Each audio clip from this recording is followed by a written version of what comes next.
Tujuan pembelajaran.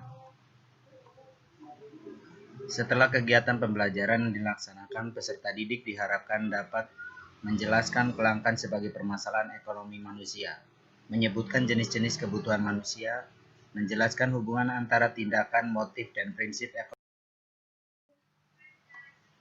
1. Kelangkaan sebagai permasalahan ekonomi.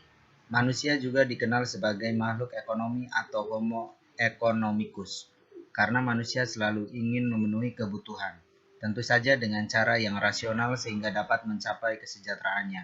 Manusia tidak mampu memenuhi kebutuhan tanpa melakukan interaksi dengan orang lain.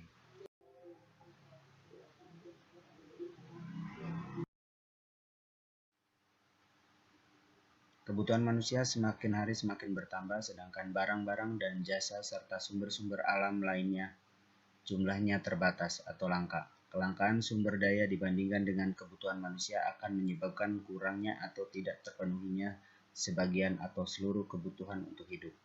Untuk mengatasi masalah kelangkaan, maka kita perlu belajar ilmu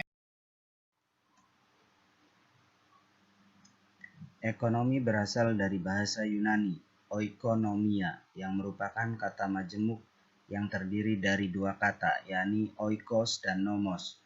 Oikos artinya rumah tangga dan nomos artinya aturan.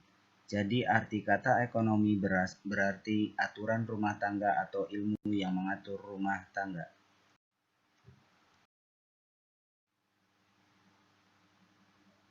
Kebutuhan manusia sangat banyak, sedangkan barang-barang dan jasa serta sumber-sumber lain yang menjadi bahan atau untuk menghasilkan barang-barang dan jasa jumlahnya terbatas atau langka.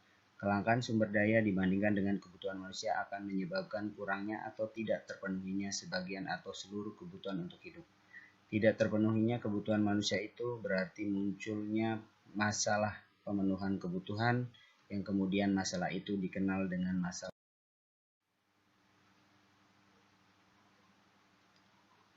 Kebutuhan manusia. Kebutuhan adalah suatu keinginan terhadap suatu barang atau jasa yang menuntut adanya pemenuhan. Apabila tidak dipenuhi, maka akan mempengaruhi kehidupan. Contoh, mereka yang lapar menuntut untuk dipenuhi makanan. Begitu juga yang haus harus segera minum. Apabila kebutuhan ini tidak dipenuhi, maka akan berakibat pada kelangsungan hidup orang. Macam-macam kebutuhan menurut intensitasnya atau tingkatannya. Pertama, kebutuhan primer atau kebutuhan pokok adalah kebutuhan yang harus dipenuhi karena bila tidak dipenuhi akan mempengaruhi kelangsungan hidup. Contohnya makanan dan minuman, pakaian dan tempat tinggal atau rumah. Kebutuhan sekunder atau tambahan adalah kebutuhan yang dipenuhi setelah kebutuhan primer terpenuhi. Kebutuhan sekunder merupakan pelengkap dari kebutuhan primer. Contohnya perabotan rumah tangga, lemari, jam tangan, radio, dan sabun. Kebutuhan tersier atau kebutuhan barang mewah adalah kebutuhan yang dipenuhi setelah kebutuhan primer dan kebutuhan sekunder terpenuhi. Contohnya perhiasan emas, berlian, sepeda motor, mobil, dan lain. Macam-macam kebutuhan menurut sifatnya. Kebutuhan jasmani adalah kebutuhan yang bersifat memberi kepuasan pada badan atau jasmani. Contohnya kebutuhan akan makan, obat bagi yang sakit, minuman, kesehatan, dan olahraga.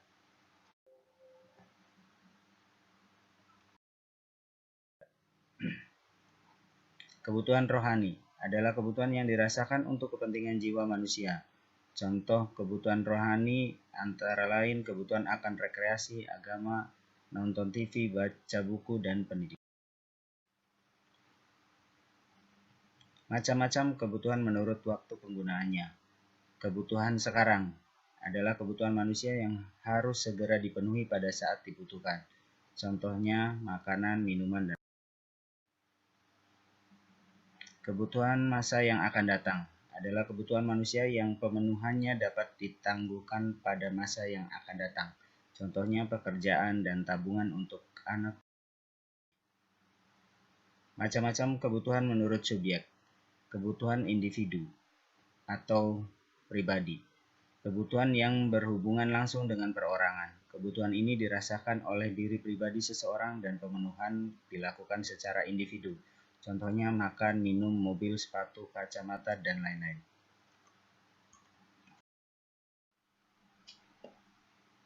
Kebutuhan kelompok atau kolektif adalah kebutuhan yang dirasakan oleh sekelompok orang secara bersama-sama dan pemenuhannya juga dilakukan secara bersama-sama.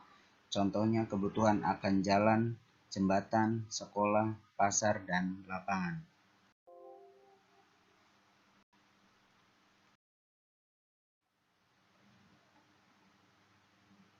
Kebutuhan manusia antara satu orang dengan yang lainnya berbeda-beda. Perbedaan itu disebabkan oleh faktor-faktor yang mempengaruhinya. Berikut faktor-faktor yang mempengaruhi kebutuhan manusia. Pertama, jenis kelamin. Perbedaan jenis kelamin dan umur pasti akan mempengaruhi perbedaan jenis dan jumlah. Kedua, tingkat pendidikan. Seseorang yang mengutamakan penambahan pengetahuan atau wawasan yang terkait dengan latar belakang pendidikan akan berpengaruh pada kebutuhannya.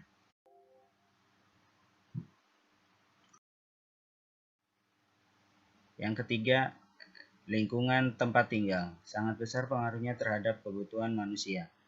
Orang hidup di daerah pegunungan akan berbeda kebutuhannya dengan mereka yang hidup di dataran rendah. Keempat, kemajuan ilmu pengetahuan dan teknologi. Kemajuan ilmu pengetahuan dan teknologi menyebabkan adanya penemuan-penemuan baru dan produk-produk baru. Munculnya produk baru ini akan mempengaruhi orang untuk memiliki, sehingga muncul kebutuhan akan produk baru itu.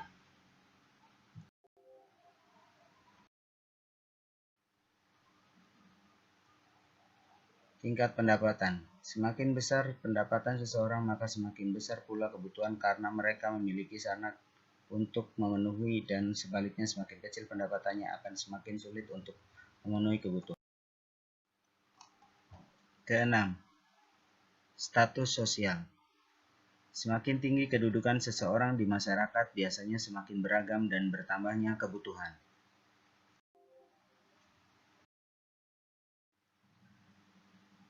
Ketujuh, perbedaan selera. Perbedaan selera ini akan sangat berpengaruh terhadap barang atau jasa yang dibutuhkan. Selera seseorang akan mempengaruhi orang tersebut akan pemenuhan kebutuhannya.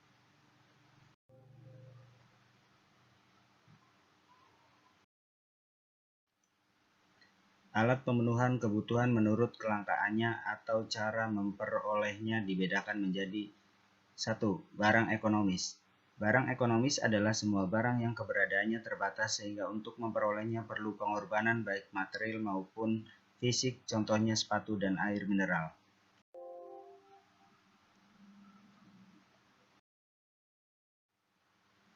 Barang bebas adalah barang yang jumlahnya banyak sehingga untuk memperolehnya tidak perlu pengorbanan, misalnya sinar matahari, udara. Alat pemenuhan kebutuhan menurut hubungannya dengan barang lain dibedakan menjadi barang substitusi, yakni barang yang dalam penggunaannya saling dapat menggantikan dengan barang lain dengan syarat barang tersebut memiliki kegunaan yang sama. Contoh, nasi bisa diganti dengan singkong atau roti, gula merah diganti dengan gula putih. Kedua, barang komplementer. Barang komplementer adalah barang yang penggunaannya dapat saling melengkapi satu sama lain. Bila tidak ada salah satu, maka barang tersebut kurang bermanfaat atau bahkan tidak bermanfaat sama sekali. Contoh, motor dan bensin, kompor dengan minyak tanah atau gas.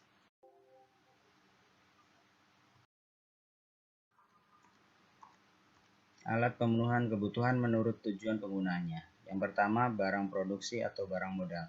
Barang produksi disebut juga barang modal karena barang ini tidak dapat langsung memenuhi kebutuhan manusia tetapi melalui proses dahulu baru digunakan. Contoh, lahan, mesin, dan 2. Barang konsumsi adalah barang-barang yang dapat digunakan secara langsung untuk memenuhi kebutuhan manusia. Barang ini banyak ragamnya tergantung dari masing-masing individu.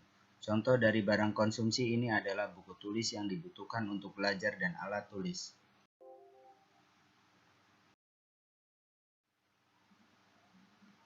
Alat pemenuhan kebutuhan menurut proses pembuatannya.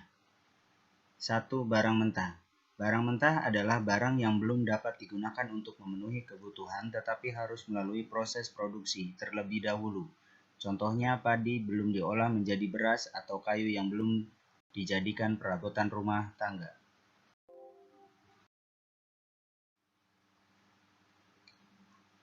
2. Barang setengah jadi. Barang setengah jadi yaitu barang atau alat pemuas kebutuhan yang masih dalam proses produksi.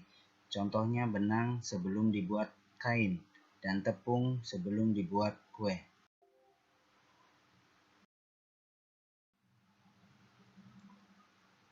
3. Barang jadi. Barang jadi adalah barang atau alat pemuas kebutuhan yang dapat digunakan untuk memenuhi kebutuhan.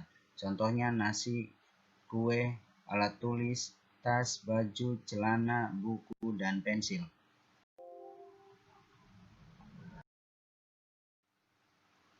3. Tindakan, motif, dan prinsip ekonomi.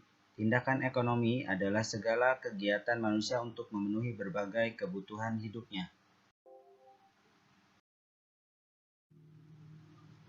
Motif ekonomi adalah keinginan atau alasan yang mendorong manusia untuk melakukan tindakan ekonomi.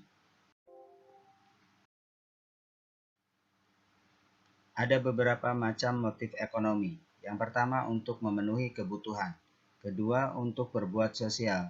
Ketiga, motif mendapatkan penghargaan. Keempat, motif untuk memperoleh Prinsip ekonomi adalah usaha untuk mendapatkan hasil tertentu dengan pengorbanan yang sekecil mungkin.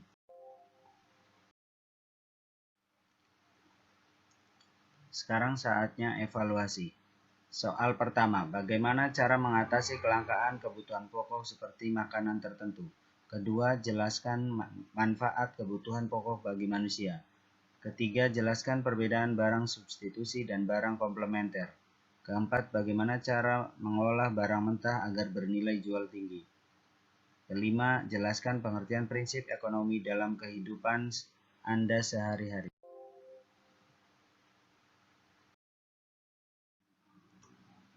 Terima kasih.